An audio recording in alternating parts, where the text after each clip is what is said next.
Hi friends, ఇవాళ మనతో ఉన్నది తెలంగాణ రాష్ట్ర నాయకుడు, తెలంగాణ ఉద్యమకారుడు, OU JAC leader Kota Srinivas.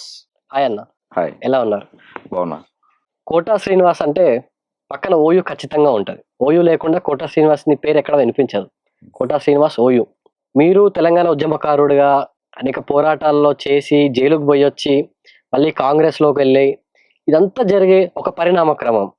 దీనికంటే ముందు ఏం జరుగుంటుందని మనకు తెలుసుకోవాలనుకుంటున్నాము. ఓయూకి రాకముందు మీ జీవితం ఎలా ఉండేది? ఓయూకు రాకముందు నా జీవితం అంటే నాది పెద్దపల్లి, అప్పటి ఉమ్మడి కరీంనగర్ జిల్లా. ప్రస్తుతం పెద్దపల్లి జిల్లాగా ఉంది. పెద్దపల్లి జిల్లా పక్కనే ఆనుకుని ఉన్నటువంటి అప్పన్నపేట నా స్వగ్రామం. నా బాల్యం అంతా అక్కడే గడిచింది. అంటే స్కూల్ ఎడ్యుకేషన్ అంతా కూడా నేను గవర్నమెంట్ హై స్కూల్లో జెడ్పీఎస్ఎస్లోనే చదువుకున్నాను. నేను అప్పన్నపేట గ్రామంలో. అక్కడ నుంచి వెళ్ళి ఇంటర్మీడియట్ వచ్చేసి సుల్తానాబాద్లో చేశాను. సుల్తానాబాద్లో అప్పుడు అంటే నాకు అక్కడ ఫస్ట్ లిస్ట్ లో నాకు సీట్ రావడం జరిగింది ఇంటర్మీడియట్ లో. సో అప్పుడు చాలా కాంపిటీషన్ ఉండేది హెచ్ఈసికి సిఈసికి. నేను సిఈసి స్టూడెంట్. సో నేను ఖోఖో అప్పటికే నేను రాష్ట్ర స్థాయిలో క్రీడాకారుని కాబట్టి, అంటే అప్పటి వరకు కాబట్టి నాకు స్పోర్ట్స్ కోటాలో ఫస్ట్ లిస్ట్ లో పేరు రావడం జరిగింది. తర్వాత నేను మళ్ళీ ఎడ్యుకేషన్ అంతా కూడా అక్కడ పెద్దపిల్లగా అయిపోయిన తర్వాత అప్పుడు నేను ఉస్మాన్ యూనివర్సిటీకి పీజీ కోసం, అంటే ఉద్యమాలలో పనిచేస్తున్న క్రమంలో తెలంగాణ ఉద్యమంలోకి పూర్తి స్థాయి కార్యకర్తగా ఎంటర్ అయిన తర్వాత 2006లో ఉస్మాన్ యూనివర్సిటీకి రావడం జరిగింది. ఓయికి రాకంటే ముందు కూడా అక్కడ ఉన్నటువంటి స్థానికంగా ఉన్నటువంటి ప్రజా సమస్యలు, అక్కడ ఉన్నటువంటి ప్రజా పోరాటాలలో, అప్పుడు ఉన్నటువంటి మా ప్రాంతంలో నడుస్తున్నటువంటి పోరాటాలలో భాగం కావడం జరిగింది. మీరు ఓయూకి వచ్చిన తర్వాత మీకేమైనా అవమానాలు ఎదురయ్యాయా? నువ్వేం లీడర్ గా పనికొస్తావు అన్నట్టు ఏమైనా ఉన్నాయా సందర్భాలు? అంటే నేను మొదట్లో ఉస్మాన్ యూనివర్సిటీకి 2006లో తెలంగాణ విద్యార్థి సంఘం పుట్టుక తర్వాత అప్పుడు చాలా సార్లు అంటే కరీంనగర్ జిల్లాలో వండుకుంటూ ఇక్కడికి వచ్చి కార్యక్రమాలు చేస్తూ పోయేది. అంటే నేను కరీంనగర్ జిల్లా అధ్యక్షుడిగా కొనసాగిన 2006 నుంచి. సో ఇక్కడికి వచ్చినప్పుడల్లా అది తెలంగాణ వచ్చేది కాదు, పోయేది కాదు. దానికోసం ఎందుకు అట్టిగా మీరు వస్తారు, దెబ్బలు తింటారు, కేసులు అవుతున్నాయి, ఎందుకు తమ్ముళ్ళు మీరు అనే రీతిగా చాలా మంది, కొందరు అప్పుడు ఉన్నటువంటి కొద్ది మంది కామెంట్ చేసేవాళ్ళు. వాళ్ళందరూ ఆశ్చర్యపడే విధంగానే రాష్ట్రాన్ని పోరాడి సాధించి తీసుకొచ్చినాం. ఇక సరే, వాళ్ళు కాలానుక్రమంగా వాళ్ళు కూడా కొద్ది రోజుల తర్వాత ఉద్యమంలో భాగం కావాల్సింది వాళ్ళు మీ ముఖాలు చూసుకుంటూ కూడా అన్న ఏమంటే కానీ ఆ రోజు అని కూడా నేను పలకరించినటువంటి వాళ్ళ పేర్లు వద్దు కానీ ఇప్పుడు అనవసరం. కానీ అంటే వాళ్ళని మళ్ళీ నేను గుర్తు చేసినటువంటి సందర్భం అన్నట్టుగా ఉద్యమంలో, అన్న అవసరం లేదంటే ఇక అన్న ఉద్యమం ఇప్పుడు చూడన్నా తెలంగాణ రాష్ట్రం వస్తాయని ప్రజలందరూ సంతోషంగా ఉన్నారు, అప్పుడు మీరు ఏమన్నారన్నా అని కూడా గుర్తు చేసిన సందర్భాలని. సో అట్లా చాలా రకాలుగా తెలంగాణ ఉద్యమం కోసం పోరాడుతున్నప్పుడు రకరకాల అంటే వ్యక్తులు, సంస్థల సహకారాలు తీసుకుంటున్నప్పుడు హేళనగా అది వచ్చేది కాదు, పోయేది కాదు, ఎందుకు మీరు ఉద్యమాలు చేస్తా ఉన్నారు, ఏదైనా చదువుకొని ఆయన ఎడ్యుకేషన్ కంప్లీట్ చేసుకొని ఉద్యోగం చేసుకోవచ్చు కదా, అవసరమా మీకు, యువకునివి పని చేసుకోవాలి కానీ ఈ తిరుగుతే ఏమొస్తుంది, రాష్ట్రం వస్తుంది, అది రానే రాదు, అది జస్ట్ రాజకీయాలు నాయకులు డ్రామాలు ఆడుతుంటారు, దాన్ని వాళ్ళు పబ్బం గడుపుకొని ఎన్నికలలో పదవులు పొందడానికి కోసం మాత్రమే ఇట్లాంటి ఉద్యమాలు జరుగుతుంటే తెలంగాణ ఉద్యమం అంతకుముందు అట్లే ఉన్నది, ఇప్పుడు కూడా అట్లే ఉంటది బాబు, నువ్వు ఎందుకు అనే రీతిగా కొంత ఇన్సల్ట్ చేసినట్టుగా చాలా రకాల అవమానాలు జరిగినాయి. అయినా కూడా మనము ఒక కమిటెడ్ గా రాష్ట్రాన్ని సాధించాలనేటువంటి లక్ష్యం కొద్దీ. అంటే మీకు ఎప్పుడైనా అనిపించిందా, నిరాశ కలిగిందా, నిజంగా ఇది వస్తుందా రాదా అనే డౌట్ ఏమైనా మీకు? నేను ఎప్పుడు నిరాశ పడలేదు. తెలంగాణ ఉద్యమంలో చాలా సార్లు నిర్బంధం వచ్చినా, దెబ్బలు తిన్నా, లాఠీ చార్జ్ అయినా, పోలీసులతోటి దెబ్బలు తిన్నా, పోలీసులు నా కోసం తిరుగుతూ నన్ను, అంటే నేను పోలీసులకు దొరకకుండా 2-3 నెలలు నేను రూములలో దాక్కుంటూ, స్నేహితుల రూములలో దాక్కుంటూ ఉన్నా, ఇంటికి పోనీకుండా ఉన్నా కూడా నేను ఎక్కడ కూడా నిరాశపడలేదు. నా కుటుంబం కూడా నాకు అట్నే సహకరించింది. మా అమ్మ నాన్న కానీ, అంటే మా నాన్న ఇప్పుడు లేడు, 2017లో చనిపోయారు. సరే, నా నాన్న తెలంగాణ రాష్ట్రాన్ని చూసేపోయాడు. సో మా నాన్న కూడా కాకపోతే కొంత ఆందోళన పడేది, నీకోసం ఊకే పోలీసులు ఇంటికి వచ్చి రకరకాల ప్రశ్నలు వేస్తా ఉన్నారు, ఎట్లా ఉంటాడు నీ కొడుకు, కళ్ళు ఎట్లుంటాయి, పనులు ఎట్లుంటాయి, ఎంటికలు ఎట్లుంటాయి, ఎంత హైట్ ఉంటాడు, ఇట్లాంటి అడగడం కొంత భయం అనిపిస్తున్నది. బిడ్డ ఎందుకు వాళ్ళకి ఇవన్నీ అడుగుతున్నారు, ఇట్లాంటి మీ ఓడికి ఇంకేదేదో ఉంది అని రకరకాల మాట్లాడుతూ ఉన్నారు, బెదిరిస్తూ ఉన్నారు అని అన్నప్పుడు అట్లా కొంత కుటుంబం ఆందోళన పడ్డా కూడా నా కుటుంబం ఎప్పుడూ నేను చేసేది మంచి పని, నేను ప్రజల కోసమే పోరాడుతున్నా, ఈ రాష్ట్రం రావాలనే పోరాడుతున్నా, ఈ రాష్ట్రంలో ఉన్నటువంటి సమస్యలు అది జెన్యున్ గా ప్రజలకు ఇబ్బంది అయినప్పుడు ప్రజలకు నష్టం కలిగే విధంగా ఉన్నటువంటి సమస్యలనే నా కొడుకు ఇన్వాల్వ్ అవుతారు అనేది మా అమ్మ నాన్న ఇద్దరు అనుకునేది. మా నాన్న చదువుకున్నాడు, మా అమ్మ చదువుకోలేదు, కానీ వాళ్ళిద్దరూ నేను చెప్పిన దానికి వాళ్ళు ఏకీభవించేది. సరే బిడ్డ అని జాగ్రత్త, నువ్వు పోయే కాడ ఏది చేసినా అని. నా సహచరి కూడా, తను కూడా అంతే. ఎందుకంటే తను ఇలా అంత అవుట్ రైట్ గా నన్ను ప్రజా ఉద్యమంలో తిరగడానికి ఆ స్పేస్ ఇచ్చింది కాబట్టి నేను ఈ రోజు ఈ స్థాయిలో ఒక ఉద్యమకారుడిగా, ఇప్పుడు ప్రస్తుతం కాంగ్రెస్ పార్టీ నాయకుడిగా ఇలా మీ ముందు, ప్రజల ముందు నిలబడి ఉన్నాను. కాబట్టి కుటుంబం అంతా కూడా నాకు వెన్నుదన్నుగా ఉన్నది. మా సోదరులు, అక్కలు, చెల్లెళ్ళు, మా బావలు కూడా అందరూ కూడా నాకు సపోర్ట్గా ఉన్నారు. అంటే నేను చేస్తున్న కార్యక్రమం ఏంది, ఎవరి ప్రయోజనాల కోసం చేస్తున్నాడు. ఉద్యమం అంటే కేవలం ఆస్తులు కూడబెట్టుకోవడానికి కోసమో, లేకపోతే కార్లు, బంగ్లాలు సంపాదించుకోవడం కోసమే కాదు కదా. ప్రజల సమస్యల్లో, ఆ సమస్యలో భాగమై ఆ సమస్య పోరాటం, భూ పోరాటాలు చేసినాం మా ప్రాంతంలో, కూనారంలో. సో అక్కడ ఉన్నటువంటి మెజారిటీ ప్రజలకు భూములు కావాలని మనం పోరాటం చేసినాం. అట్లా ఎక్కడ సమస్య జరిగినా ఓపెన్ కాస్టింగ్ సంబంధించింది, అంటే భూములు కోల్పోయి ఓపెన్ కాస్టింగ్ నిర్వాసితం అయిపోయి కనీసం వాళ్ళ భూములు కోల్పోతే నష్టపరిహారం ఇవ్వకపోగా, వాళ్ళకు అక్కడ ఉద్యోగ భద్రత కల్పించకపోగా, వాళ్ళ ఇష్టారీతిగా భూములు గుంజుకోవడాన్ని వ్యతిరేకిస్తూ, అంటే తెలంగాణ, ఉత్తర తెలంగాణ అంతా కూడా బొందలగడ్డగా మార్చేటువంటి కుట్ర జరుగుతుందనే దాని మీద, అంటే ఆ ప్రజల పక్షాన పోరాడుతున్నప్పుడు ఈ అంశం మా ఇంట్లో కూడా చర్చ జరిగేది.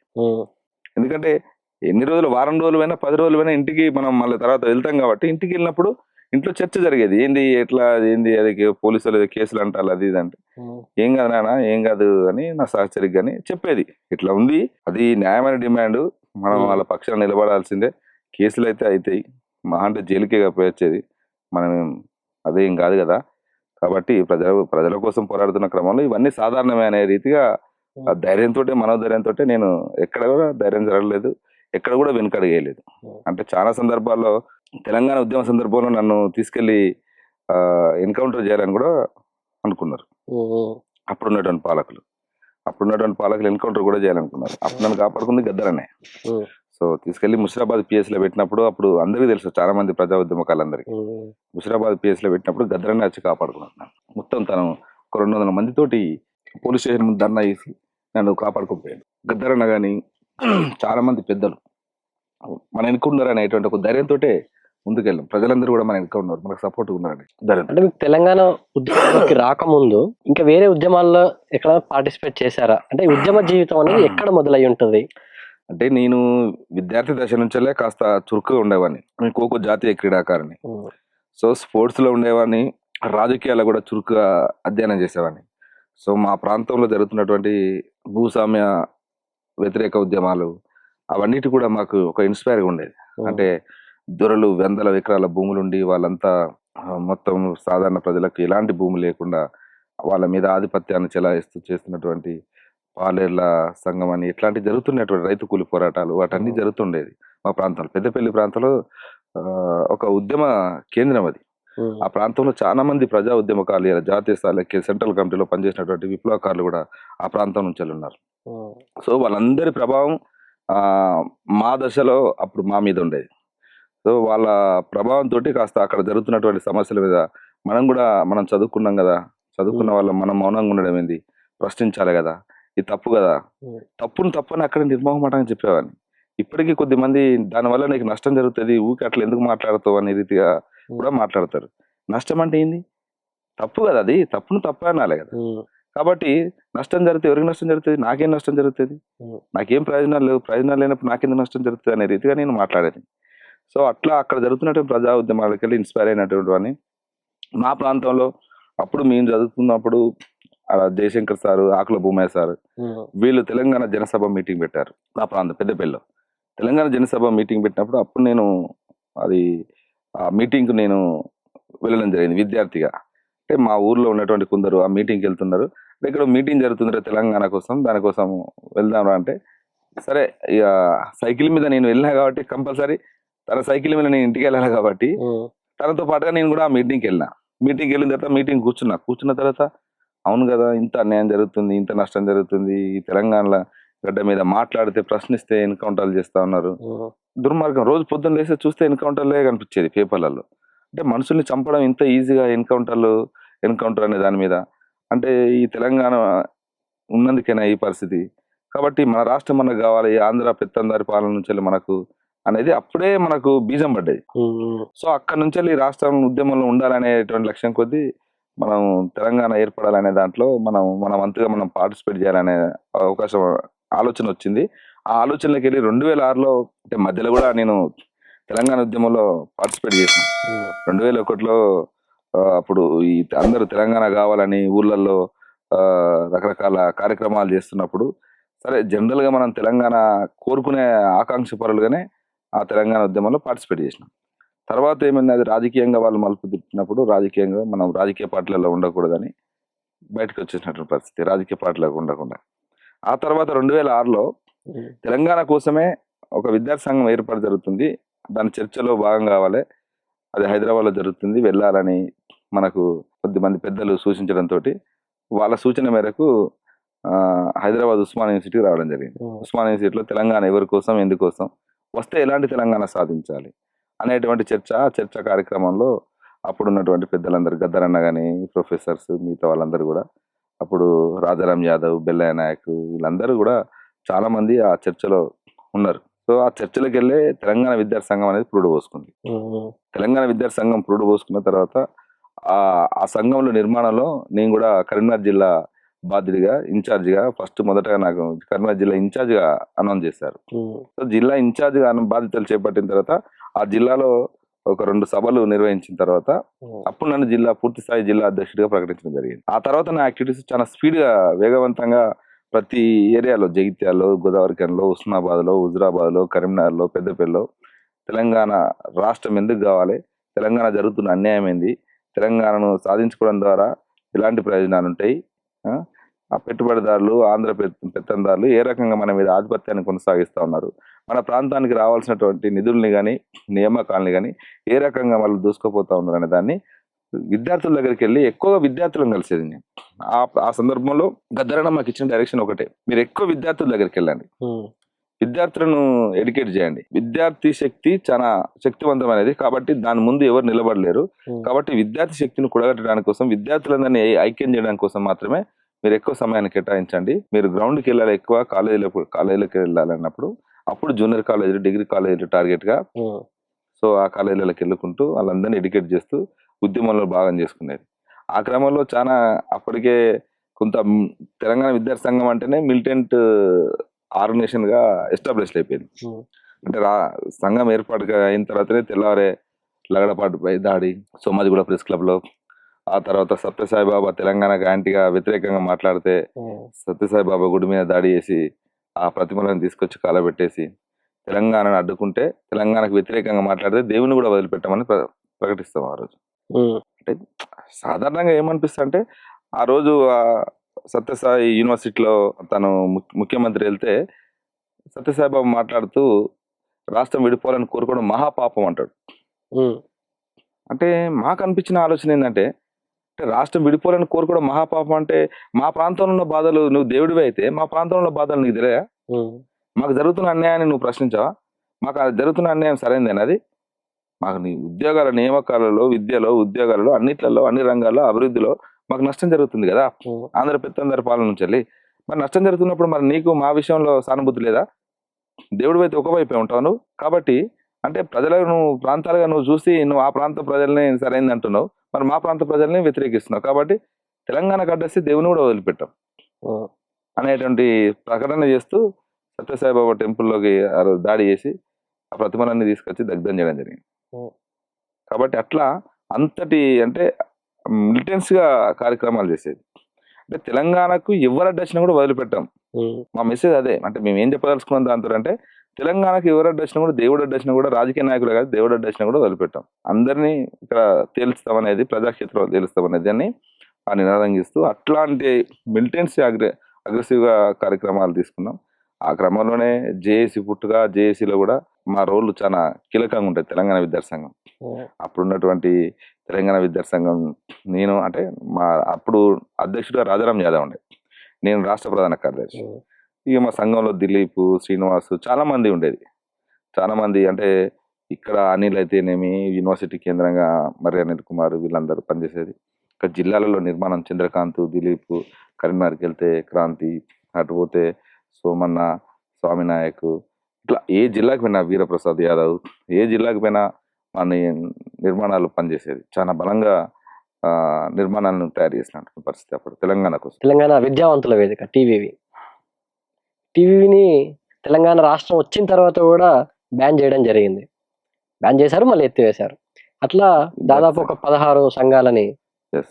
బ్యాన్ చేశారు. దాని మీద మీ అభిప్రాయం ఏంటి? అందులో మా సంఘం కూడా ఒకటి.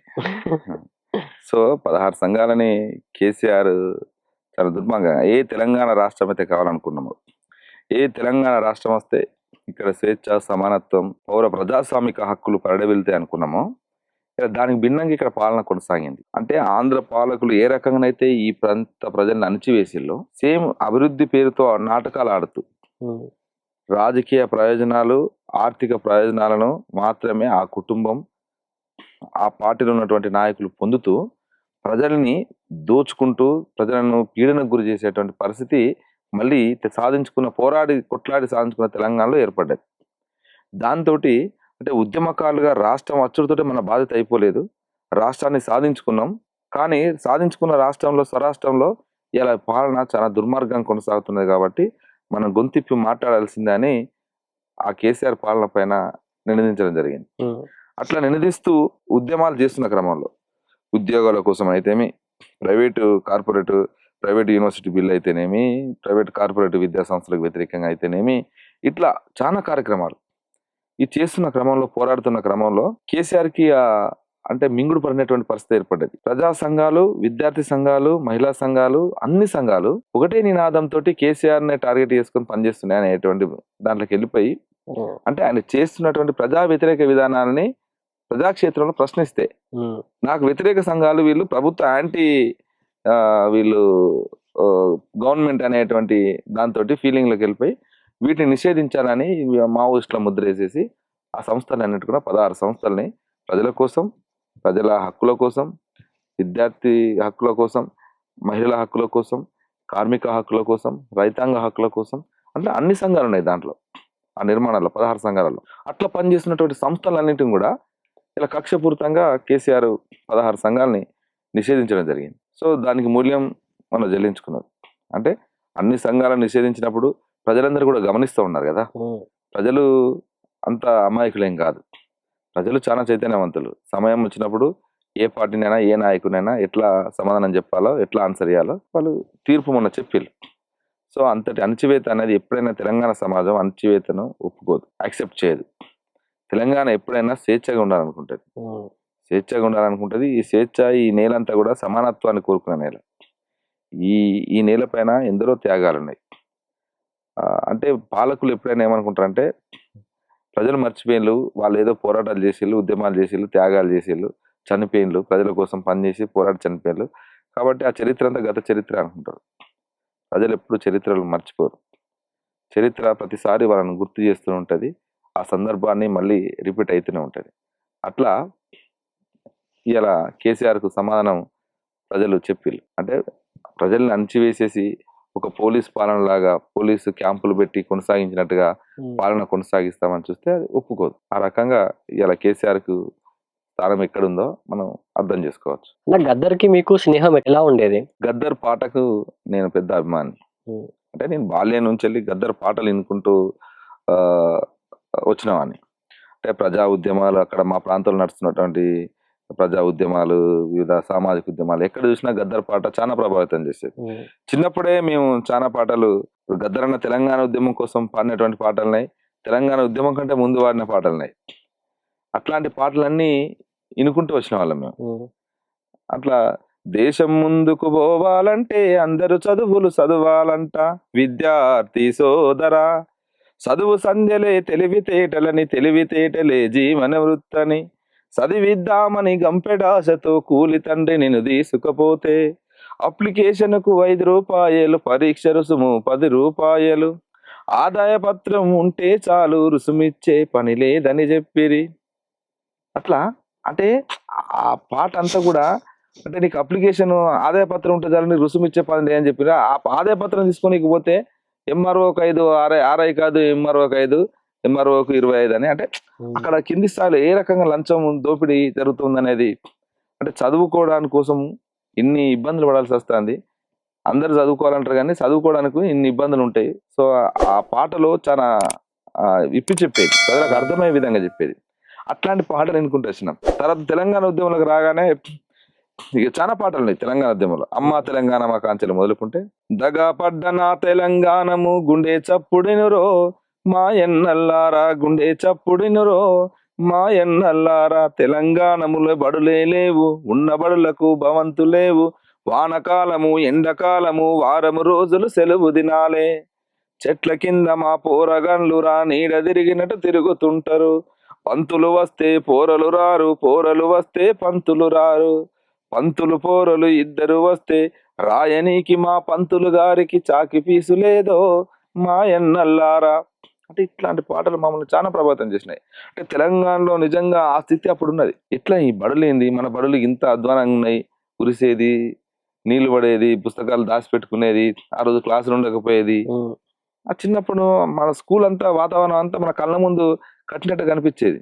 ఇట్లా గద్దరన్న పాటకు మేము ఆకర్షితులైన వాళ్ళు. అట్లా నేను మొట్టమొదటిసారి గద్దరన్నను పెద్దపల్లిలోనే కలుసుకున్నాను. నేను గద్దరన్నను ప్రత్యక్షంగా గద్దరన్నకు షేకాండ్ ఇచ్చింది నేను పెద్దపల్లి ప్రభుత్వ ఆసుపత్రి ముందు. అప్పుడు కొయ్యూరు ఎన్కౌంటర్ జరిగింది.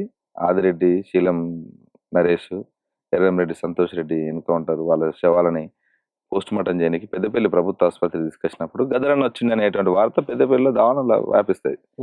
ఒక్కసారిగా సైకిల్ తీసుకొని తొందర సైకిల్ దొక్కుంటూ అడిగి పోగానే గద్దరన్న గోసి గొంగడు కట్టి, అంటే అక్కడ ఉన్నటువంటి పోలీస్ అధికారితో గొడవ అవుతుంది, బయటకు వచ్చి నీ సంగతి చూస్తానే వచ్చి గోసి గొంగడు కట్టుకొని అన్న పాట పాడతాడు. అందరు జామ్ అవుతారు రోడ్డు పైన, మొత్తం ట్రాఫిక్ జామ్ అయిపోతుంది. దాంతో అధికారి మళ్ళీ గద్దరన్న రిక్వెస్ట్ చేసి తీసుకొని లోపల తీసుకుని పోయి, అంటే చనిపోయి పోస్ట్ మార్టం కోసం వచ్చినటువంటి శవాలను మమ్మల్ని చూడనీయకుండా నువ్వెట్లా ఆపుతావు, వాళ్ళు మాకు సంబంధించిన వాళ్ళు, ఏం జరిగింది ఏం కథ మమ్మల్ని చూడనివ్వాలి కదా, ఎందుకు చూడనివ్వాలి, ఎందుకు అడ్డుకుంటావు అనేటువంటి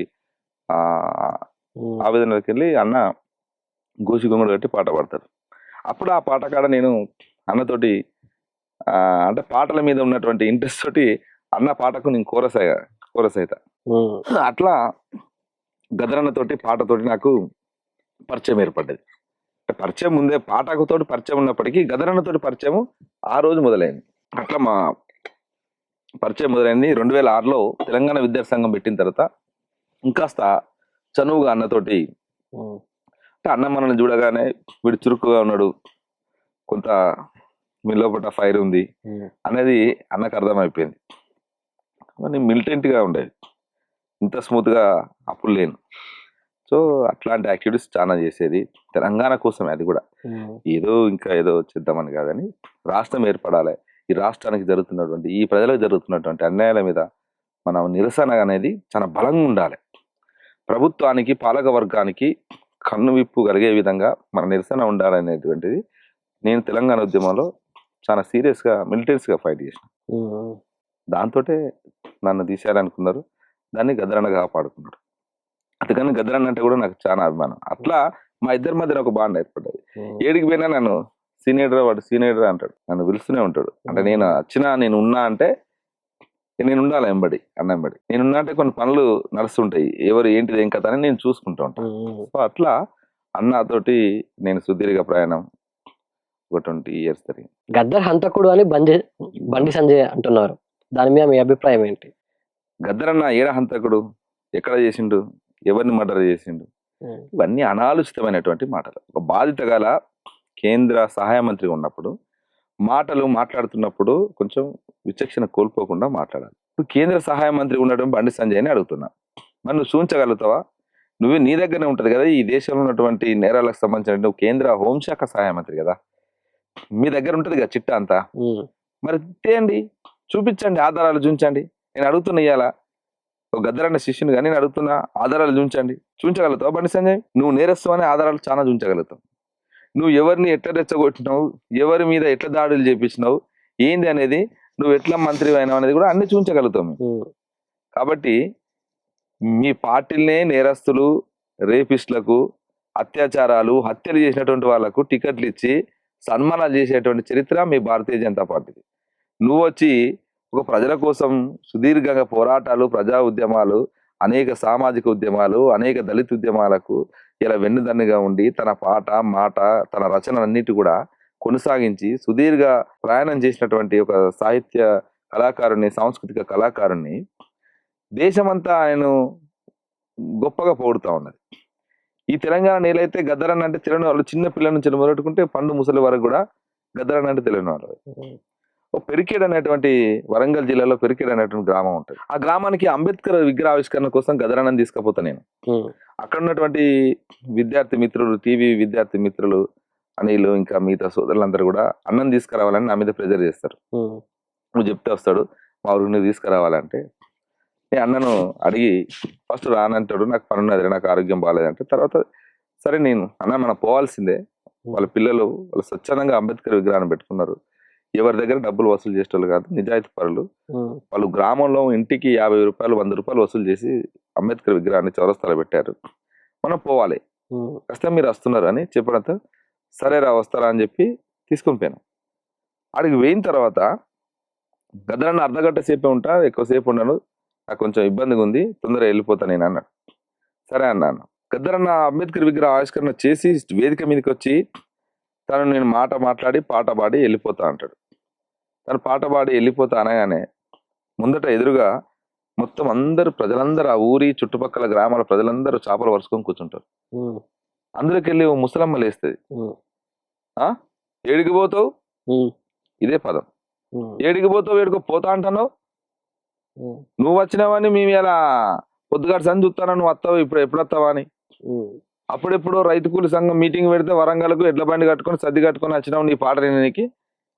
ఇప్పుడు నువ్వు మా ఊరికే వచ్చినావు, ఎట్టెట్లా పోతావు, నీకు బువ్వ పెడతాం, తిను, ఇంత వండు, ఇంత తిను, ఈయన వండుకో, ఓ పోతా పోతా అంటాను, నువ్వు పోయేది లేదు ఇలా, నువ్వు ఊరు దాటనిచ్చేది నిన్న అని ముసలమ్మ అంటది. అనగానే గద్దరన్న మళ్ళీ చిన్న పిల్లాడు అయిపోతారు అప్పుడే, వెంటనే భూమిని ముద్దాడి ఆ ప్రాంతంలో ఉన్నటువంటి వరంగల్ అమరులను స్మరిస్తూ పాట అందుకుంటాడు.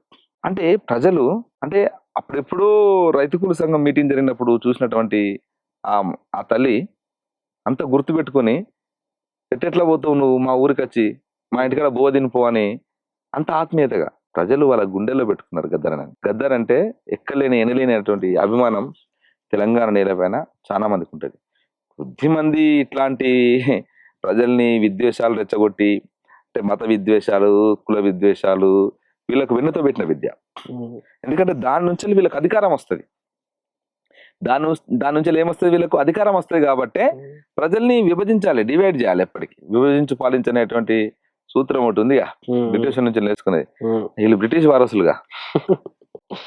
వారసులుగా వీళ్ళు భారతీయ జనతా పార్టీ అంతా బ్రిటిష్ వారసులే.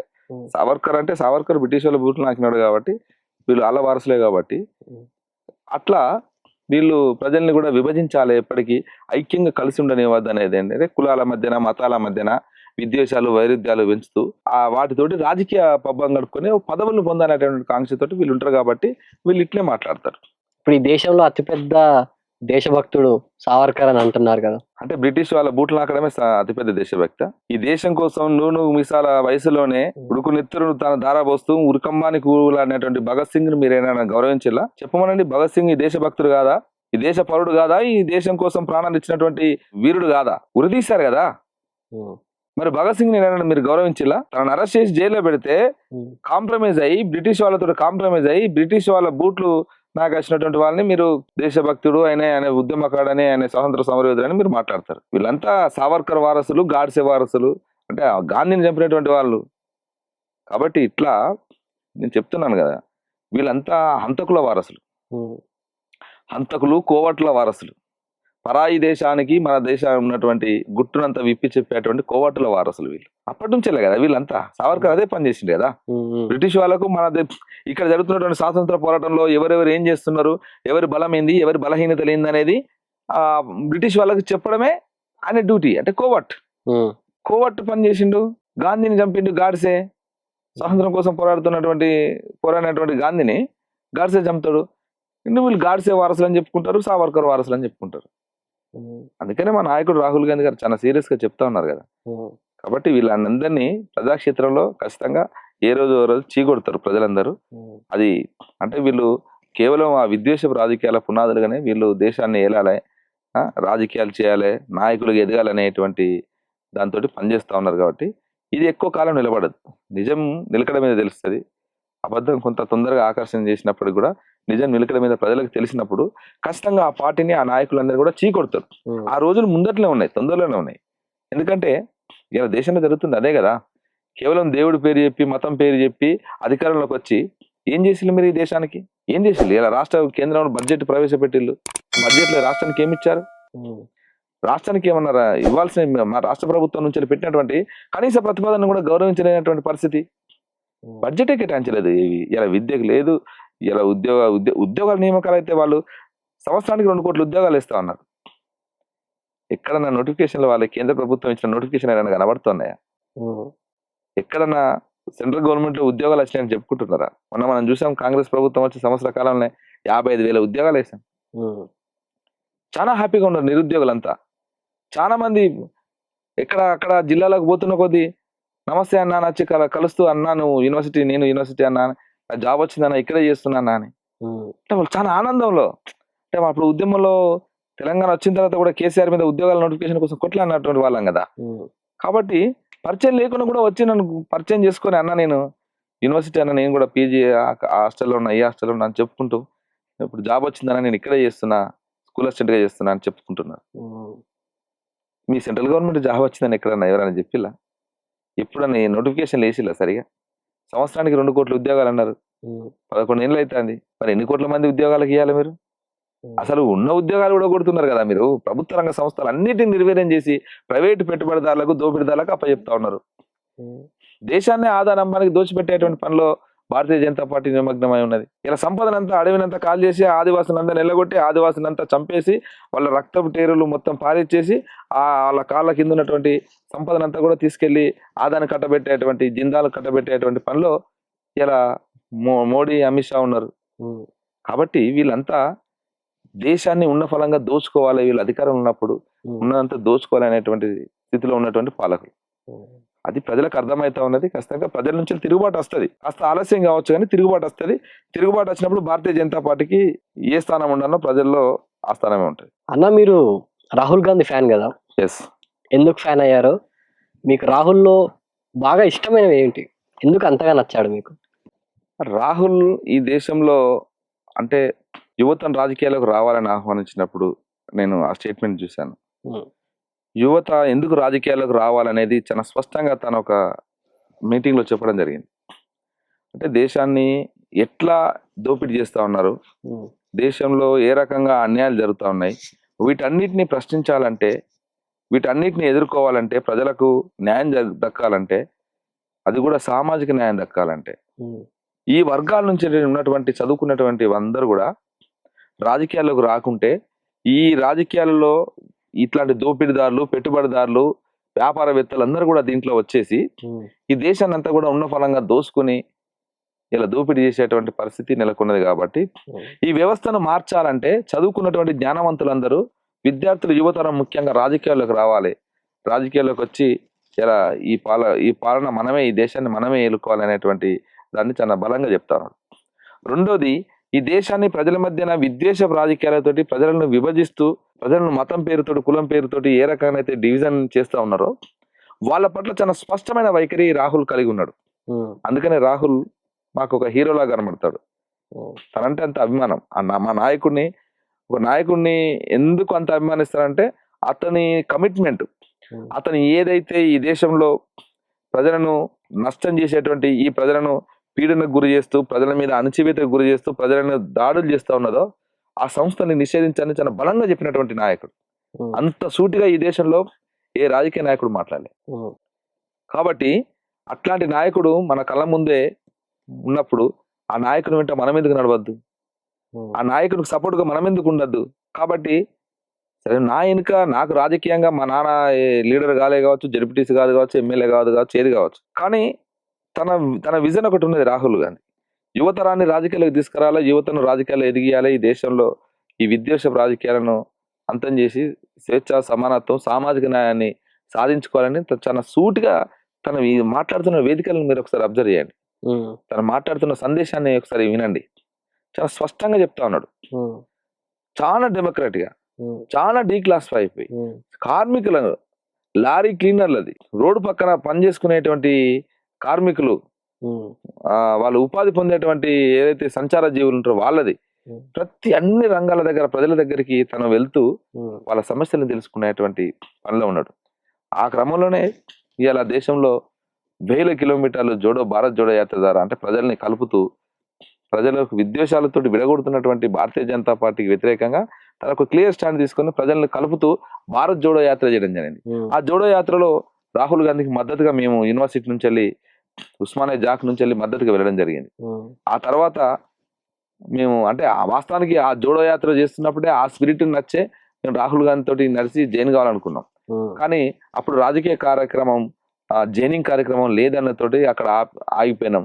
తర్వాత మళ్ళీ ఆ రాహుల్ సూచన మేరకే ఏఐసిసి మల్లికార్జున ఖర్గే గారి అంటే మా శ్రీధర్ బాబు గారు, అదేవిధంగా మదియాసి గౌడ్ గారు, ఇద్దరు రేవంత్ అన్న గారు, ముగ్గురు వాళ్ళంతా కలిసి మాట్లాడి ఏఐసిసి జాతీయ అధ్యక్షులు మల్లికార్జున ఖర్గే గారి సమక్షంలో జాయిన్ చేయడం జరిగింది. సో అట్లా రాహుల్ గాంధీ గారి నాయకత్వాన్ని బలపరుస్తూ రాహుల్ ఏ లక్ష్యాల కోసం అయితే పోరాడుతున్నాడో అవన్నీ కూడా మేము కోరుకున్నటువంటి మా ఎజెండాలో, అంటే ప్రజల కోసం మనం పనిచేయాలనుకున్నాం, ప్రజల కోసం నిలబడాలనుకున్నాం, ఈ దేశంలో స్వేచ్ఛ, సమానత్వం, సామాజిక న్యాయం దక్కాలనుకున్నాం కాబట్టి ఆ అంశాలన్నీ కూడా చాలా స్పష్టంగా విజన్ కలిగి ఉన్నాడు కాబట్టి ఆ నాయకత్వాన్ని బలపరిచి ఆ నాయకత్వం పనిచేయాలనుకున్నాం కాబట్టి కాంగ్రెస్లోకి రావడం జరిగింది. కాంగ్రెస్ అధికారంలోకి వస్తే మంగళసూత్రాలు అమ్మేస్తారు, లాగేసుకుంటారు అని మోడీ, అమిత్ షాలు మాట్లాడే మాటని, ఆ తీరు గురించి మీరేమంటారు? ఆ భాష పట్ల కానీ మీ అభిప్రాయం ఏంటి? అంటే ఈ దేశంలో వాళ్ళు ఒక థియరీ చెప్తూ ఉంటారు, ఉమ్, మహిళకు ప్రాధాన్యత ఇస్తాం, మహిళలను గౌరవిస్తాం, దేవతలను గౌరవిస్తాం అని చెప్తారు. ఉమ్, వాళ్ళు ఉంటే దేవతలకు పూజిస్తూ ఉంటారు కదా. ఉమ్, అంటే జనరల్ గా సమాజంలో మహిళలకు మంగళసూత్రం అంటే అత్యంత గొప్ప విలువైనది. దాని తర్వాతనే ఏదైనా ఉమ్, తన శరీరం ఉన్నటువంటి మంగళసూత్రాన్ని ఎవరైనా టచ్ చేస్తే ఆ మహిళ ఎంతటి ప్రతిఘటనకైనా దిగుతుంది. ఉమ్, ఉమ్, సెంటిమెంటల్ గా వాళ్ళకు ఉన్నటువంటి వాళ్ళకు ఆ గౌరవం ఉంటుంది దానిపైన, ఆ మంగళసూత్రం పైన. ఉమ్, సో అట్లాంటి మంగళసూత్రాలు తీసేస్తారు, గుంజుకుంటారు, అమ్ముకుంటారు అని మాట్లాడినటువంటి మోడీ, ఉమ్, అమిత్ షాలు, బీజేపీ నాయకులు ఇలా మరి ప్రజలకు, తెలంగాణ ప్రజలకు ఏం చెప్తారు? సంవత్సర కాలం అయింది, ఉమ్, ఎక్కడ ఎవరు మంగళసూత్రాలు తీసుకున్నారు? ఉమ్, మా మహిళలు తెలంగాణలో వచ్చి చూడండి, ఓ మోడీ, అమిత్ షా తెలంగాణకు వచ్చి చూడండి, మా మహిళలు ఉమ్, స్వేచ్ఛగా వాళ్ళు వంటింటి గృహిణిలాగా ఉన్నటువంటి వాళ్ళు ఇలా తెలంగాణలో ఉచిత బస్సు ప్రయాణంతో స్వేచ్ఛగా వాళ్ళ తల్లిగారింటికి వేస్తా ఉన్నారు, ఉమ్, వాళ్ళ పనులు చేసుకుంటూ ఉన్నారు, వాళ్ళ ఉద్యోగాల పనుల్లో నిమగ్నం అవుతా ఉన్నారు. వాళ్ళకి ఏ అవసరాలున్నా వాళ్ళే స్వేచ్ఛగా వెళ్ళి ఆ పనులు చేసుకొని మళ్ళీ స్వేచ్ఛగా ఇంటికాడ తిరిగి పోతా ఉన్నారు. ఇలా మా పాలలో మహిళలందరూ చాలా సంతోషంగా ఉన్నారు. 500 రూపాయల సిలిండర్ కావచ్చు, అదేవిధంగా 300 యూనిట్ల ఉచిత కరెంటు కావచ్చు, సంక్షేమ పథకాలన్నీ కూడా ఇలా ఆరోగ్యశ్రీ కింద 10 లక్షల రూపాయల వరకు ఉచితంగా వాళ్ళకు 10 లక్షల వరకు ఆసుపత్రులలో ఎలాంటి అనారోగ్యం పాలైనా కూడా చేయించుకునే విధంగా పెంచడం జరిగింది. 5 లక్షలు ఉన్నదాన్ని 10 లక్షలు పెంచడం. సో ఇట్లాంటి అనేక రకాలైనటువంటి సంక్షేమ పథకాలని ఇలా మహిళలకు అందిస్తా ఉన్నాం, ప్రజలకు అందిస్తా ఉన్నాం, రైతులకు అందిస్తా ఉన్నాం. ఇలా నిరుద్యోగులు చాలా సంతోషంగా అంటే వాళ్ళందరూ ఉద్యోగాలు సాధించి చాలా హ్యాపీగా ఉన్నారు. ఇంకా నిరుద్యోగులు ఉన్నటువంటి మిగిలినటువంటి విద్యార్థులు కూడా వాళ్ళు ఖచ్చితంగా ఒక ధైర్యంతో కొద్దున్నారు. ఎందుకంటే కాంగ్రెస్ ప్రజా ప్రభుత్వం ఏర్పడిన తర్వాత సంవత్సర కాలంలో చాలా స్పష్టంగా ఒక నోటిఫికేషన్కి మధ్యన గ్యాప్ లేకుండా అన్నిటినీ ఇస్తూ ఒక అంటే పారదర్శకంగా ఆ పరీక్షను నిర్వహించేసి ఇలా ఉద్యోగాలు నియామక పత్రాలు అందించేంత వరకు కూడా పారదర్శకంగా వ్యవహరించింది. కాబట్టి ఇలా విద్యార్థి సమాజం అందరికి కూడా కాంగ్రెస్ ప్రజా ప్రభుత్వం పైన పూర్తి విశ్వాసం పెరిగింది. ఎందుకంటే 10 ఏళ్ల పాలన చూసి ఏ పరీక్ష పత్రం చూసినా చివరాఖరికి ఇంటర్మీడియట్ ఎగ్జామ్స్ కూడా పేపర్ లీక్ అయినటువంటి పరిస్థితి మన తెలంగాణలో ఉన్న పరిస్థితి. అట్లాంటి స్థితి నుంచి వెళ్ళి ఇలా సంవత్సర కాలంలో ఒక పారదర్శకతను పాటిస్తూ ఉద్యోగాలు అందరూ వచ్చి నియామక పత్రాలు తీసుకుంటూ పిల్లలంతా హ్యాపీగా ఉద్యోగ బాధ్యతలలో వాళ్ళు నియామక పత్రాలు తీసుకొని పోయి జాయినింగ్ రిపోర్ట్లు ఇస్తుంటే ఎంత హ్యాపీగా ఉంటుంది వాళ్ళకు. సో మిగతా వాళ్ళ చుట్టూ ఉన్నటువంటి సమాజానికి, విద్యార్థులు కూడా విశ్వాసం, నమ్మకం పెరిగింది. కష్టంగా నోటిఫికేషన్లు ఇస్తూనే ఉన్నది, ఇప్పటికి ఇచ్చింది చాలా మళ్ళీ. సో ఇంకా వచ్చే నోటిఫికేషన్ కూడా ఉంది. ఇంకా టీచర్ ఉద్యోగాలు ఖాళీ ఉన్నటువంటి వాటి అన్నిటి కూడా పరిశీలన జరుగుతూ ఉన్నది. ఇంకా మిగతా రంగాలలో, మిగతా డిపార్ట్మెంట్లలో ఉన్నటువంటి ఖాళీలను కూడా వాటి అన్నిటి కూడా తీస్తూ ఉన్నారు. సో ఎలక్షన్ నోటిఫికేషన్ ఇప్పుడు ఒకటి ఉంది కాబట్టి, దాని ఎలక్షన్ కోడ్ ఉంది కాబట్టి ఇంకా మిగతా వచ్చే నోటిఫికేషన్ ఆగిపోయినా కానీ ఈ ఎలక్షన్ కోడ్ అయిపోగానే ఖచ్చితంగా ఆ నోటిఫికేషన్లు కూడా వస్తాయి. సో కాంగ్రెస్ ఎప్పుడైనా ప్రజా సంక్షేమము అభివృద్ధి మీదనే ఫోకస్ చేస్తుంది. వీళ్ళలాగా విద్వేషాలు, మత విద్వేషాలు, కుల విద్వేషాలు రెచ్చగొట్టి రాజకీయ పబ్బం గడుపుకునేటువంటి పార్టీ మా పార్టీ కాదు. మా పార్టీ అన్ని మతాలని, అన్ని కులాలని, అన్ని వర్గాల ప్రజలను గౌరవిస్తూ ఒక సెక్యులర్ భావజాలంతో ఉన్నటువంటి పార్టీ. మా పార్టీలో అన్ని రకాల ప్రజలు ఉంటారు. హిందువులు ఉంటారు, ముస్లింలు ఉంటారు, క్రిస్టియన్లు ఉంటారు, సిక్కులు ఉంటారు, జైన్ బుద్ధిస్టులు ఉంటారు, అందరు ఉంటారు. అన్ని వర్గాల ప్రజలు మా పార్టీలో ఉంటారు. వాళ్ళ పార్టీలో ఎవరు ఉంటారండి? ప్రజల్ని రెచ్చగొట్టి ప్రజల మీద దాడులు చేయాలి, ప్రజల మీద ఒక ఒక రకమైనటువంటి సాంస్కృతిక దాడి చేయాలి అనేటువంటి లక్ష్యం కొద్దీ వాళ్ళ పార్టీలలో ఉంటారు. సో మన ప్రాంతంలో ఉన్నటువంటి సంస్కృతికి భిన్నంగా ఇలా ఆ పరాయి సంస్కృతిని మన ప్రజల పైన రుద్దేటువంటి చర్య జరుగుతుంది. అది మన కళ్ళ ముందే చూసినాం. Just like Bathukamma. బతుకమ్మ ఏందండి? మన ప్రజలు మంచిగా స్వేచ్ఛగా ఆడుకునేటువంటి పండుగ. అది పూల పండుగ. ప్రకృతి నుంచి వెళ్ళి సేకరించినటువంటి పూలను తెచ్చుకొని పేర్చుకొని పల్లె ఆడపడుచులందరూ చాలా ప్రేమగా బొడ్డమ్మను గౌరమ్మను పెట్టుకొని ఆడుకునే పండుగ. దాన్ని ఏం చేశారు? ఇప్పటికీ ఎట్లా తీసుకొచ్చారు? దాండియా కాడికి తీసుకొచ్చారు. ఆ సంస్కృతి మనది కాదు కదా. సో చప్పట్లతో కొట్టుకుంటూ ఆడుకునే పండుగని దాండియా నృత్యాల కాడికి, డీజే పాటల కాడికి తీసుకొచ్చారు. అంటే మన సంస్కృతి, తెలంగాణ సంస్కృతి పైన భారతీయ జనతా పార్టీ కావచ్చు, అంతకుముందు పరిపాలించిన పాలకులు కావచ్చు, వీళ్ళంతా ఒక కుట్రపూరితంగానే సంస్కృతి మీద దాడి చేసింది అనేది చాలా స్పష్టంగా కనబడుతుంది. ఎస్సీ వర్గీకరణ మీద మీ అభిప్రాయం ఏంటి? ఎస్సీ వర్గీకరణ అనేది అది చాలా న్యాయమైన డిమాండ్. అది అన్ని వర్గాల ప్రజలకు న్యాయం దక్కాలనేదే ఆ డిమాండ్ లక్ష్యం. అంటే దళితులలో ఉన్నటువంటి ఉపకులాలు ఏవైతున్నాయో అవి ఇంతవరకు వాటికి ప్రాతినిధ్యం లేదు. ఆ కులాల నుంచి వచ్చినటువంటి వాళ్ళకు ఉద్యోగాలు ఇప్పుడిప్పుడే మొదటి తరం విద్యార్థులు చాలా మంది యూనివర్సిటీలో మేము చూస్తూ ఉంటాం. చిన్న చిన్న ఉపకులాలు ఉన్నటువంటి వాళ్ళు ఇప్పుడిప్పుడే ఆ యూనివర్సిటీకి పీజీలు చదవడానికి కోసం వస్తున్నారు. అంటే ఆ కులాల నుంచి ఇంతవరకు ఉన్నత విద్య అంటే తెలియని పరిస్థితి. కాబట్టి వాళ్ళకు ఉద్యోగ అవకాశాలు లేవు, విద్యా అవకాశాలు లేవు, అన్ని రకాలుగా వాళ్ళు దూరమైనలు. కాబట్టి ఆ వర్గాలన్నిటికీ అందరికీ న్యాయం దక్కాలనేదే వర్గీకరణ ఏబిసిడి. కాబట్టి అది ప్రజాస్వామికమైన డిమాండ్, అది న్యాయమైన డిమాండ్. ఆ డిమాండ్ వ్యతిరేకించడం అంటే నువ్వు అంబేద్కరిజానికి, ప్రజాస్వామ్యానికి వ్యతిరేకవాది అనేది అర్థం. దాని విషయంలో ఎలాంటి భిన్నాభిప్రాయం లేదు. వర్గీకరణ జరగాల్సిందే. కాకపోతే ఆ జరిగే పద్ధతి ఏ రకంగా జరగాలనేది ఇక్కడ ఉన్నటువంటి సమస్య తెలంగాణలో ప్రధానంగా. ఒక ఇరు వర్గాలు ఒక దాన్ని పంపిణీ చేసి సామాజిక న్యాయం పాటించే విధంగా ఉండాలంటే ఇటు నుంచి కొద్దిగా పెద్ద మంది, ఇటు నుంచి కొందరు పెద్ద మనుషులు, ఇటు నుంచి కొంచెం పెద్ద మనుషులు కూర్చొని చర్చించి దాన్ని పంపకాలు చేసుకోవాల్సి ఉంటుంది. అట్లా కాకుండా ఒక ఘర్షణపూరితమైనటువంటి వాతావరణానికి మేమెంత అన్నట్టుగా సవాళ్ళు విసురుతూ దిగడం ద్వారా అది ఒక విద్వేషంగా మారేటువంటి పరిస్థితి ఉంది. కాబట్టి ప్రభుత్వం కూడా దాని విషయంలో చాలా సీరియస్గానే, అంటే మా ప్రభుత్వం, కాంగ్రెస్ ప్రభుత్వం మొదటి నుంచి వెళ్ళి చాలా క్లియర్గానే ఉంది. రేవంత్ అన్న గారు అసెంబ్లీ వేదికగానే చెప్పిండ్రు. ఇప్పటికిప్పుడు మనం చూస్తా ఉన్నాం. రేపు ఈరోజు రిపోర్టు సబ్మిట్ చేసేటువంటి పరిస్థితిలో ఉన్నది. కమిషన్ కూడా వేయడం జరిగింది దానిపైన. రేపు అసెంబ్లీ సమావేశం కూడా దానిపైన జరుగుతూ ఉంది. సో ప్రభుత్వం చాలా చిత్తశుద్ధితో ఉంది. రాష్ట్రాలు చేసుకోవాలనేటువంటిది ఏదైతే సుప్రీంకోర్టు చెప్పిందో ఆ సుప్రీంకోర్టు తీర్పును గౌరవిస్తూనే మా ప్రజాప్రభుత్వం ముందుకు పోతా ఉన్నది. కాకపోతే ఏంటంటే మా రాష్ట్రంలో ప్రభుత్వాన్ని ఇబ్బంది పెట్టేటువంటి కార్యాచరణ దిగడం అనేది ఇక్కడ బాధాకరం. అంటే ప్రభుత్వం ఇంత అనుకూలంగా ఉండి స్వయంగా ముఖ్యమంత్రి దాన్ని స్వాగతిస్తూ అసెంబ్లీలో ప్రకటన చేస్తూ దాని మీద కమిటీ చేసిన తర్వాత కూడా ఇక్కడే ప్రభుత్వాన్ని అస్థిరపరిచేటువంటి కుట్ర ఇలా కేంద్రం బీజేపీ ఏదో కుట్ర పడుతుంది అనేది కొంత మాకు అనిపిస్తా ఉంది. సో దాని పట్ల మేమైతే అప్రమత్తంగానే ఉంటాం ఖచ్చితంగా.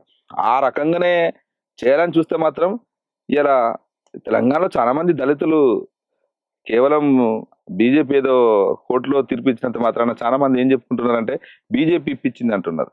చాలా తప్పు. అది బీజేపీ కోర్టులో తీర్పు ఇప్పించడం ఏంది? అంటే బీజేపీ మోడీ అమిత్ షాలు కోర్టును ప్రభావితం చేసి సుప్రీంకోర్టు జడ్జిలను ప్రభావితం చేసి తీర్పు ఇప్పించారా? అట్లా చెప్పచ్చా? సో కొద్దిమంది అక్కడక్కడ మాట్లాడుతూ ఉన్నారు, బీజేపీని ఓన్ చేసుకుంటూ బీజేపీకి క్లెయిమ్ చేస్తూ మాట్లాడుతూ ఉన్నారు.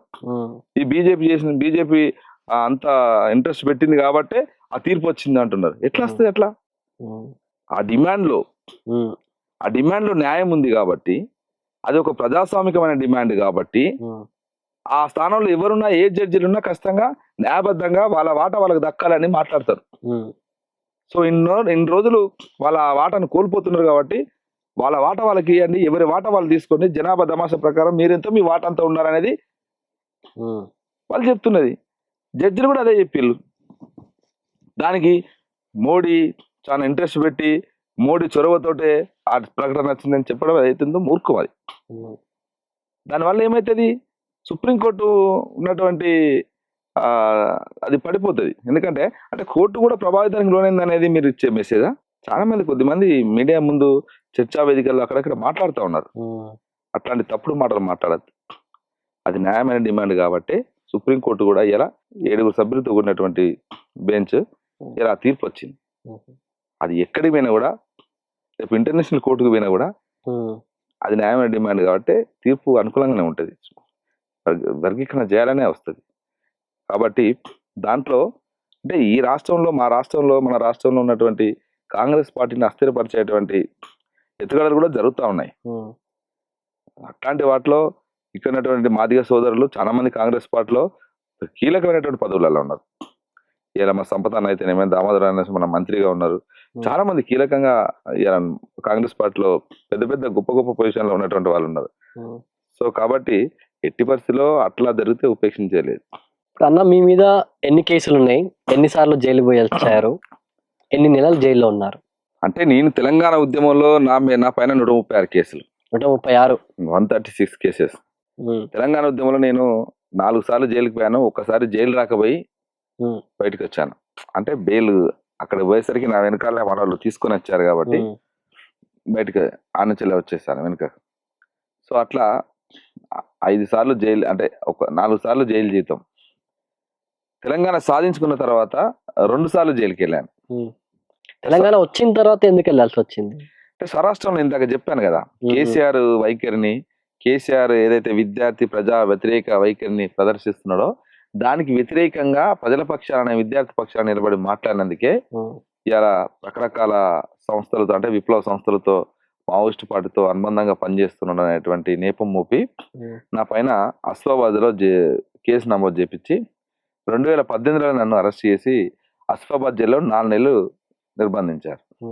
అంటే యూఏపీ అనేటువంటి కేసును కూడా నా పైన ఆర్మ్స్ యాక్ట్ అనే కేసును కూడా నమోదు చేశారు. ఏంటి యూఏపీఏ కేసు అంటే ఏంటి? అది మీ దాకా ఎందుకు వచ్చింది అసలు? యూఏపీఏ కేసు అంటే అన్లాఫుల్ యాక్టివిటీస్ ప్రివెన్షన్ యాక్ట్ అది. సో అన్లాఫుల్ యాక్టివిటీస్ అనేది చట్టం తీసుకొచ్చిన ఉద్దేశం వేరు, వీళ్ళు వాడుతున్న ఉద్దేశం వేరు. ఈ దేశంలో ఉంటూ పరాయి దేశస్తులకు, లేకపోతే ఈ దేశాన్ని విచ్ఛిన్నం చేసేటువంటి పని, దేశానికి నష్టం చేసేటువంటి పని, ఈ దేశ అంతర్గత వ్యవస్థకు భద్రత ముప్పు వాటిల్లే విధంగా ఉంటే మాత్రమే ఆ చట్టాన్ని ఉపయోగించాలి. కానీ మేమేం అవి చేయట్లేదే. అవన్నీ చేసింది ఎవరు? కేసీఆర్. ఈ దేశాన్ని ఆర్థికంగా అన్ని రకాలుగా వ్యవస్థీకృతంగా దోసుకున్నది వాళ్ళు, పాలన ఉన్న వాళ్ళు చేస్తున్నటువంటి దోపిడీని, అన్యాయాన్ని ప్రశ్నిస్తేనే మీరు చేస్తున్నది తప్పు, ప్రజలకు మీరు చేస్తానని ఇచ్చిన హామీలు మర్చిపోయిన్లు, ఉద్యమ సమయంలో ఉన్నటువంటి డిమాండ్లను మర్చిపోయినని కేసీఆర్ గుర్తు చేస్తూ ప్రశ్నించడమే నేరం అయిపోయింది. అంటే పాలక వర్గానికి వ్యతిరేకంగా ప్రశ్నను ముందర పెట్టినందుకు ప్రశ్నించినందుకే యూఏపీఏ కేసు పెట్టారు. ప్రశ్నించినందుకే యూఏపీఏ కేసు పెట్టాల్సిన అవసరం లేదు. ఈ దేశ అంతర్గత భద్రతకు ముప్పు వాటిల్లితే వాటిని వాడాల్సినటువంటి చట్టాలని ఇలా ప్రజా ఉద్యమకారుల మీద, ప్రజల కోసం పనిచేసినటువంటి సంస్థల పైన ఈ కేసును నమోదు చేసి మాలాంటి వాళ్ళందరినీ జైల్లో పెట్టారు. అట్లా అస్ఫాబాద్ జైల్లో 4 నెలలు నన్ను నిర్బంధించారు 2018లో. ఆ తర్వాత బయటకు వచ్చిన తర్వాత వీడు ఆగిపోతాడు అనేటువంటి దాంట్లో ఉన్నారు వాళ్ళు. కానీ నేను ఆగలేదు. మళ్ళీ ప్రజల కోసం పనిచేయడమే, ప్రజాక్షేత్రంలో నిలబడమే, విద్యార్థి క్షేత్రంలో నిలబడమే నేను ప్రతి కార్యక్రమంలో మళ్ళీ అంతే స్పీడ్గా మళ్ళీ పనిచేశాను. దాంతో మళ్ళీ 2021లో మళ్ళొక్కసారి మళ్ళీ అరెస్ట్ చేసి అప్పుడు మళ్ళీ 8 కేసులు పెట్టారు. 8 యూఏపీఏ కేసులు, 8. 9 యూఏపీఏ కేసులు. ఈ రాష్ట్రంలో అత్యధిక యూఏపీఏ కేసులు ఉన్నటువంటి ఉస్మానియా విద్యార్థి నాయకులలో నేను ఉంటాను మొదటగా. నా తర్వాత సోదరుడు బద్రి కూడా ఉంటాడు. అంటే ఉస్మానియా యూనివర్సిటీ ఉద్యమ కేంద్రంగా పనిచేసినటువంటి సోదరులలో నేను, నా తర్వాత బద్రి కూడా ఉంటాడు. నా మీద అధికంగా ఒక 2 కేసులు ఎక్కువ ఉంటాయి. 9 కేసులు యూఏపీఏ కేసులు ఉంటాయి నా మీద. మళ్ళీ 7 నెలలు చెల్లపల్లి జైల్లో పెట్టారు. అంటే ఈ రకంగా ప్రశ్నించినందుకు పాలక వర్గాలు చేసినటువంటి తప్పిదాలను, వాళ్ళు చేస్తున్న దుర్మార్గాలని, అన్యాయాలని ప్రశ్నించినందుకే యూఏపీఏ కేసులు పెట్టి మమ్మల్ని నెలల తరబడి జైలు నిర్బంధించినటువంటి దుర్మార్గ పాలన. కేసులన్నీ కొట్టేశారా? ఇంకేమైనా కేసులు మిగిలి ఉన్నాయి? లేదు. కేసీఆర్ ఉద్యమ సమయంలో ఉన్నటువంటి కేసుల్ని నా పైన 4 కేసులు తిరగదోడాడు. 4 కేసులు తిరగదోడాడు. దాంట్లో కరీంనగర్ అప్పుడు ఒక పార్టీ జిల్లా పార్టీ కార్యాలయం తగలబెట్టిన కేసు, అదేవిధంగా యూనివర్సిటీలో ఒక కేసు, ఇంకోటి పోస్టర్లు వేశారని అదొక కేసు. సో ఇట్లాంటి ఒక 4 కేసుల్ని, నాన్ బెయిలబుల్ కేసులు, పెద్ద కేసులు ఏవైతే ఉన్నాయో వాటన్నిటి కూడా తిరగదోడారు. సో ఆ కేసుల్ని మాత్రమే రీసెంట్లీ ఒక 3 కేసులు కొట్టివేయడం జరిగింది. ఇంకో కేసు వాయిదాకి వెళ్తూనే ఉన్నాను. నాంపల్లి కోర్టుకు నేను రెగ్యులర్ వాయిదాకి పోతూనే ఉన్నాను. సో యూఏపీఏ కేసులు అయితే కేసీఆర్ ప్రభుత్వం పెట్టిన యూఏపీఏ కేసులు అవి అట్లనే ఉన్నాయి. వీటికి ఇంకా కోర్టుల చుట్టూ తిరుగుతూనే ఉన్నాను. అవి మొత్తం 9 కేసులు ఉన్నాయి. 9 కేసులు డిఫరెంట్ ప్లేసెస్.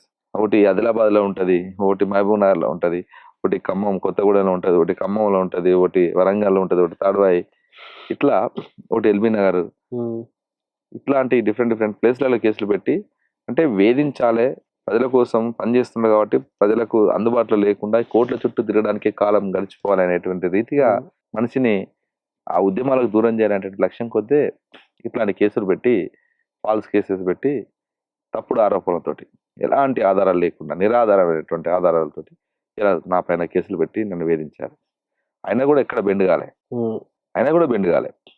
ఇలా రాహుల్ గాంధీ గారు చూసిన తర్వాత అప్పుడు అనిపించింది, రాహుల్ గాంధీ గారు మాట్లాడుతున్నది, మేము మాట్లాడుతున్నది ఇలా ప్రజలకు న్యాయం దక్కాలని, సామాజిక న్యాయం దక్కాలని, ఎవరు ఎంత ఉన్నారో వాళ్ళ వాట అంత ఉండాలని, ఈ దేశంలో ఉన్నటువంటి కొన్ని వర్గాలే మొత్తంగా అన్నిటిపైన ఆధిపత్యాన్ని చెలాయిస్తున్నారని మాట్లాడుతాను.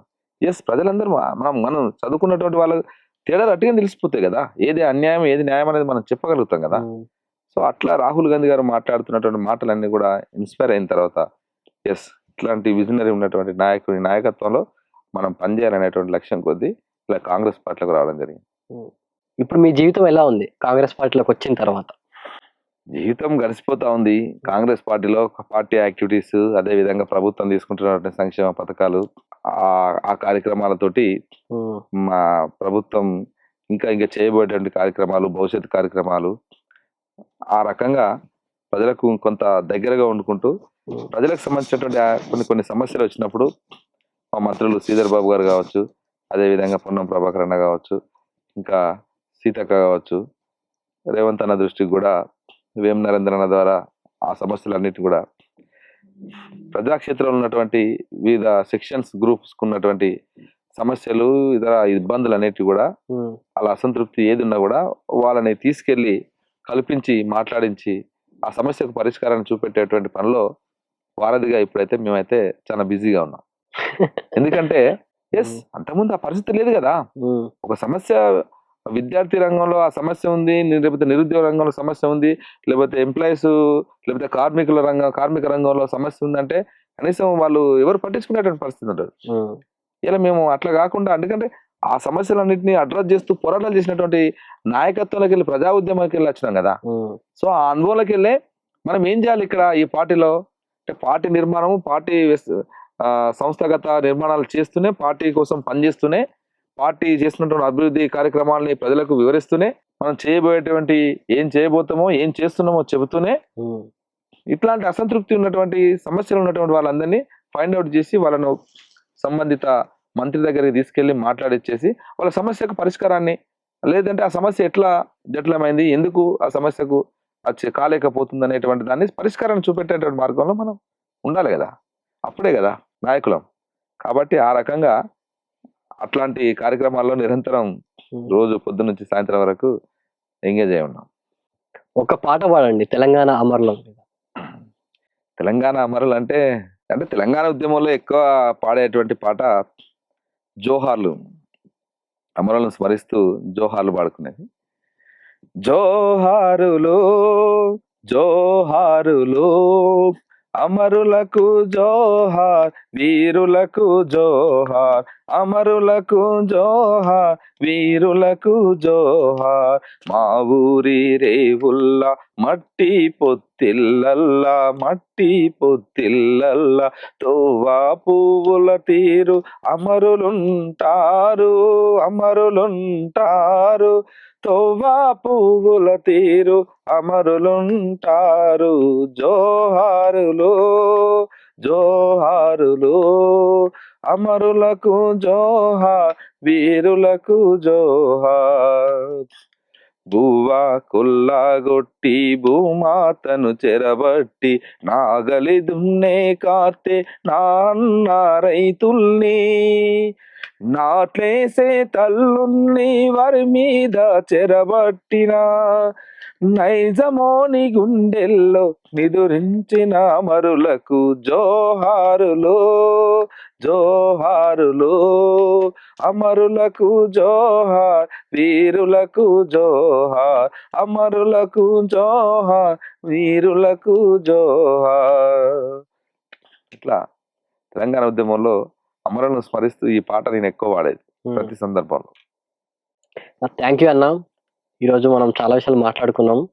మీరు మళ్ళీ మా స్టూడియోకి రావాలి. తప్పకుండా. మళ్ళీ ఇంకా చాలా విషయాలు ఉన్నాయి మాట్లాడాల్సినవి. తప్పకుండా. Thank you.